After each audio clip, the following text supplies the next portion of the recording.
लगातार बोल रहे कि जिस तरह से एसपी कलेक्टर की बहाली होती है, एसपी कलेक्टर की बहाली के लिए बाकायदा विज्ञापन है। कोई भी विद्यार्थी जो पढ़ता है लिखता है, उसकी इच्छा हो, योग्यता उसके हिसाब से रखता हो, आवेदन करता है, कंपटीशन की तैयारी करता है, परीक्षा में बैठता है, परीक्षा होती है और जो कम्पीट करता है वह एसपी कलेक्टर बन जाता है।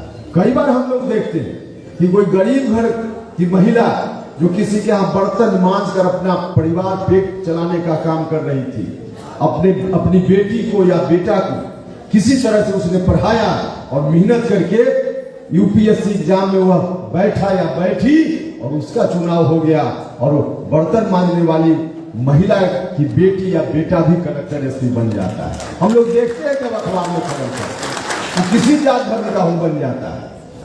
हम ठीक वही व्यवस्था सुप्रीम कोर्ट और हाई कोर्ट के जज की बहाली में हमारा सुझाव है। जिस तरह से कलेक्टर एसपी की बहाली के लिए खुली प्रतियोगिता होती है, हम भारत सरकार से कहना चाहते हैं, सुप्रीम कोर्ट से कहना चाहते हैं कि ऐसी व्यवस्था हो जाए।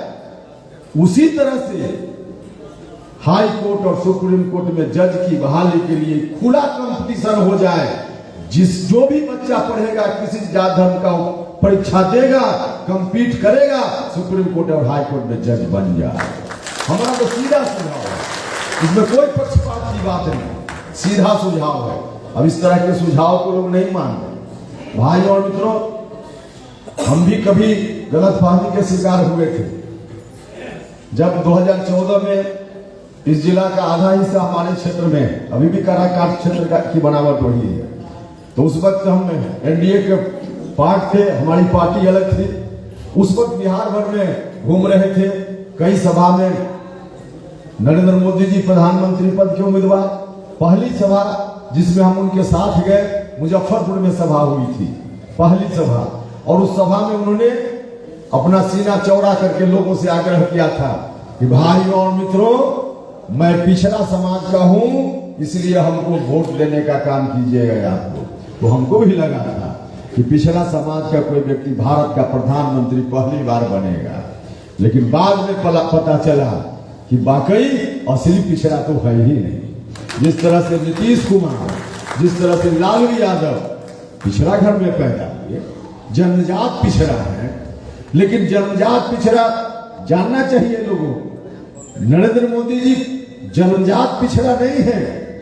जिस समय गुजरात के मुख्यमंत्री थे, शुरुआती दौर में इनका जो जन्म हुआ, उस वक्त इनकी जात पिछड़ा समाज में गुजरात की सूची में नहीं थी।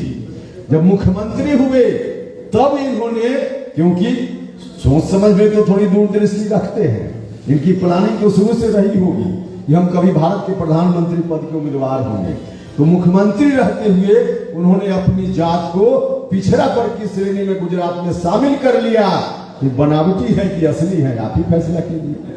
कि बनावटी पिछड़ा है, बनावटी पिछड़ा है, असली पिछड़ा होते हम भी मान लेते।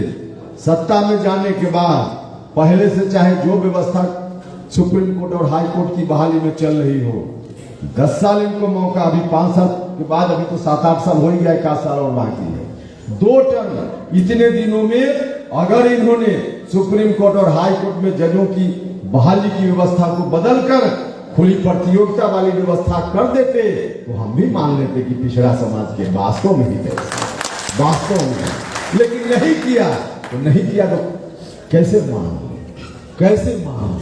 भाई और मित्रों, अभी जो मामला चल रहा है नगर निकायों में आरक्षण का जो सवाल, हम आपसे कहना चाहते हैं, बड़े चालाक लोग हैं, बड़े चालाक लोग हैं। अभी सिर्फ अति पिछड़ा भाइयों के ऊपर ही खतरा है ऐसा नहीं है, दूसरे जो पिछड़ा भाई होंगे, आप लोगों से भी हम बताना चाहते हैं, बड़ी साजिश है इनकी। जिस तरह से कोई चोर घर में चोरी करना चाहता हो तो एक टेक्निक अपनाता है, पहले सीधे घर में नहीं घुसता है, एक पत्थर लेकर पहले आंगन में फेंकेगा बाहर से, और वह जानने का प्रयास करता है कि घर वाला सोया हुआ है कि जगा हुआ है। पत्थर फेंकने के बाद अगर कुछ सुगबुगाहट हुई तो वह सचेत हो जाता है, मतलब घर का मालिक या घर का सदस्य जगा हुआ है, उसको पता चल जाता है कि जगा हुआ है, तो फिर डाका नहीं डालेगा। और उसको लगे कि पत्थर फेंकने से कोई हलचल नहीं है, मतलब सोया हुआ है, तब जाके हाथ साफ करता है। ठीक वही काम किया है अभी। अति पिछड़ा भाई का आरक्षण समाप्त करने की कोशिश करके एक पत्थर फेंका है, आंगन में एक पत्थर आया है।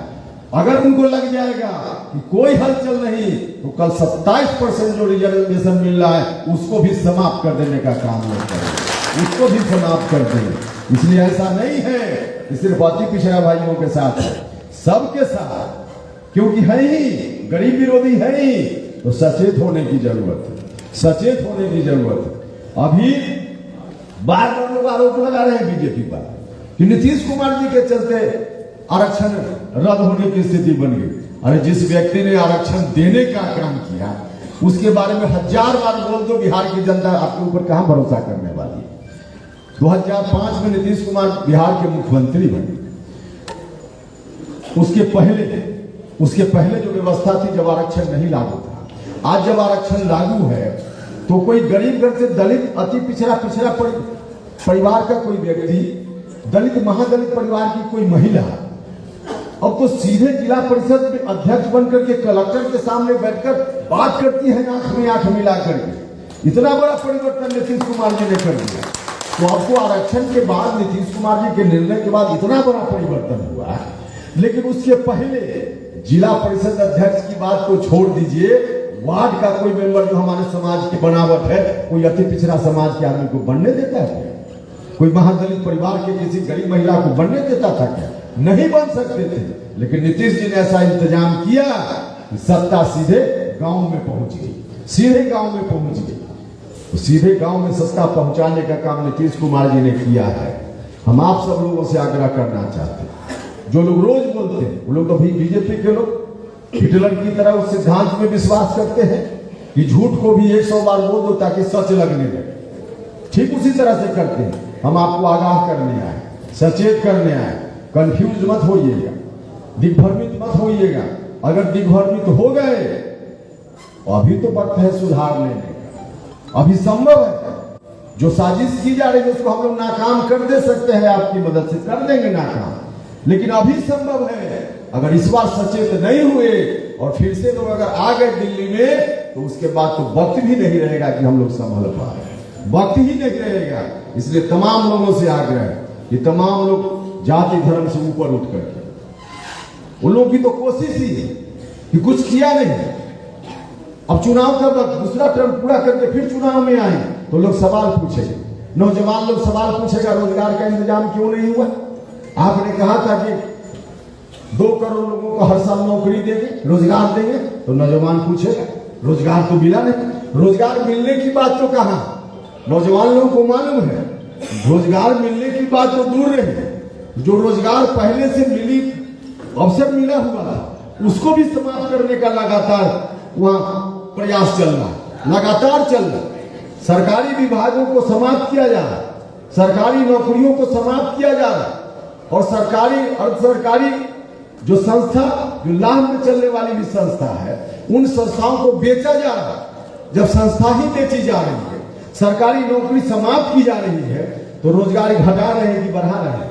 लगातार रोजगार घटाने का काम कर रहे हैं। और इतना ही नहीं, सिर्फ सरकारी गैर सरकारी संस्थाओं को बेचकर ही नहीं घटा रहे हैं, रोजगार घटाने में इसके अतिरिक्त भी कई निर्णय हो रहे हैं, लोगों को देर से मालूम पड़ता है। एक उदाहरण में देकर अपनी बात समाप्त करूंगा, किस तरह से लोग नौजवानों के रोजगार को समाप्त करने का प्रयास कर रहे हैं। भाइयों और मित्रों, अभी 1 महीना अंदर की बात है, एक फैसला हुआ है, और वैसा फैसला है जिसको सुनिएगा तो आप भी अचंभित रह जाएंगे, कोई आदमी अचंभित रह जाएगा पहली बार सुनेगा। कॉलेज में, हम भी कॉलेज में काम करते थे क्या, अभी भी छुट्टी पर हम लोग रहते हैं, अभी भी रिटायर नहीं किए तो कॉलेज में हम हैं। यूनिवर्सिटी और कॉलेज में टीचर की बहाली के लिए योग्यता होती है। यूजीसी एक संस्था है भारत सरकार के मातहत शिक्षा विभाग में, जो यूजीसी यूनिवर्सिटी ग्रांट कमीशन उसको कहा जाता है फुल फॉर्म में। वह संस्था यूनिवर्सिटी कॉलेज को कैसे संचालित किया जाए, कैसे बहाली हो, इस तमाम तरह के रेगुलेशन को बनाने का काम वही संस्था करती है। उसी संस्था ने अभी फैसला किया है, सुनिएगा तो दंग रह जाइएगा। अभी तक यह व्यवस्था है ना कि कोई यूनिवर्सिटी या कॉलेज में टीचर बने तो उसके लिए एमए पास हो, पीएचडी हो, अब तो नया नया नेट भी होना चाहिए, नेट भी पास होना चाहिए। तो इतनी व्यवस्था है। आपका बच्चा कोई कॉलेज में टीचर बनना चाहे तो इसके लिए यह व्यवस्था, एमए पास, पीएचडी और नेट पास, यह है बहाली की व्यवस्था। लेकिन इसके अतिरिक्त एक दूसरी व्यवस्था अभी की गई है यूजीसी के द्वारा। उस व्यवस्था के तहत अब एमए पास होना जरूरी नहीं होगा, पीएचडी पास होना जरूरी नहीं होगा, नेट की योग्यता प्राप्त करना भी जरूरी नहीं होगा, कोई शैक्षणिक योग्यता की जरूरत नहीं होगी। और उसी तरह से जिस तरह से सुप्रीम कोर्ट और हाई कोर्ट में कुछ लोगों की कमेटी मिलकर जज को बहाल कर देती है, ठीक उसी तरह की व्यवस्था कॉलेज और यूनिवर्सिटी टीचर की बहाली में करने का इंतजाम यूजीसी ने कर दिया है। कहा है यूनिवर्सिटी में, कॉलेज में 2-3 आदमी की एक कमेटी होगी, वाइस चांसलर साहब कमेटी बनाएंगे और वह कमेटी किसी को भी उठा करके और कॉलेज यूनिवर्सिटी में टीचर बना देने का काम करेगी, किसी को भी। और उसमें सर्टिफिकेट से लगाएंगे यह व्यक्ति खेती का काम अच्छा करता है, यह व्यक्ति इंडस्ट्रीज में अच्छा काम करता है, उसको कॉलेज में ले जाकर के, यूनिवर्सिटी में ले जाकर के टीचर बना देंगे। मीडिया के भाई और बंधुओं, उसको लोग कहेंगे प्रोफेसर ऑफ प्रैक्टिस, मतलब प्रोफेसर ऑफ प्रैक्टिस नया शब्द इजाद किया है। तो प्रोफेसर ऑफ प्रैक्टिस के नाम पर सीधे जिसको भी चाहेंगे वही 3 आदमी की कमेटी फिर बना देने का काम करेगी। तो 3 आदमी की कमेटी अगर फिर बनाएंगे तो इसमें क्या होगा?